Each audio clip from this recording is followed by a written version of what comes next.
Well, good morning, Crossroads, and welcome to my dining room. I'm sure you've heard by now that Crossroads is going to be taking a little hiatus. We're going to be taking 3 weeks off at least, hopefully not more, but we'll have to wait and see. And I got to tell you, my world has been turned upside down in a matter of days. If you know me, then you know I work a lot. And like many of you, I feel every second of every day. There's work, there's taking care of my family, my friends, there's helping others whenever I can.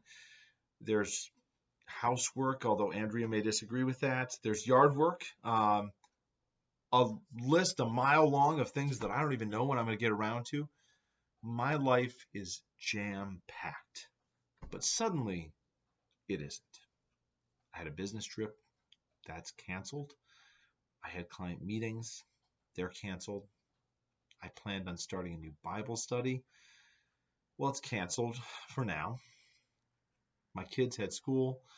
It's canceled too. I had things planned to do with family and friends, and all of it's canceled. Now we're staying home, practicing social distancing, and suddenly it feels like everything's canceled. Now I'm being told to practice social distancing, to keep my distance from people, to not interact with others, at least in the same way that I used to. And it feels like there's just space in my life. And there have been a lot of things going through my head, I got to tell you. But unfortunately, one of them has been, what am I going to do with myself if I can't do all the things that I normally do? I've been so busy filling my time.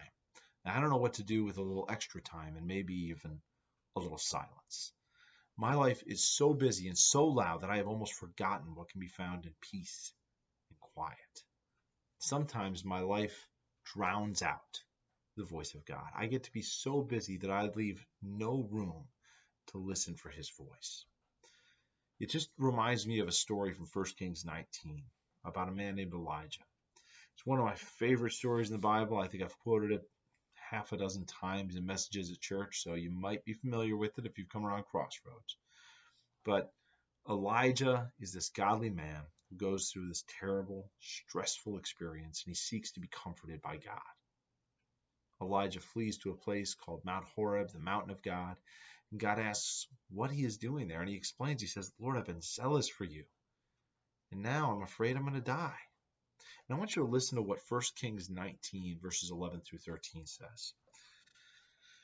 It says, Then the Lord said, Elijah, go and stand in the mountain in the presence of the Lord, for the Lord is about to pass by. Then a great and powerful wind tore the mountains apart and shattered the rocks before the Lord. But the Lord was not in the wind. After the wind there was an earthquake, but the Lord was not in the earthquake. After the earthquake came a fire, but the Lord was not in the fire. And after the fire came a gentle whisper. And when Elijah heard it, he pulled his cloak over his face and went out and stood at the mouth of the cave. And then a voice said to him, What are you doing here, Elijah? You see, God wasn't in the wind. He wasn't in the noise. He wasn't in the earthquake. And he wasn't in all the insanity that came before it. No, God was in the gentle whisper. And I'm hoping and praying that each and every one of you are listening to the directions of our health professionals. I hope you're staying at home, taking a little time off work. I hope you're going to get a little bigger dose of quiet and alone time than you normally do. My hope and prayer for each and every one of you, just as it is for me, is that we would all take this opportunity, this time when the world is a little bit more quiet, to stop and listen for the gentle whisper of God, and that you would draw close to him during this time. I hope you all have an absolutely blessed day.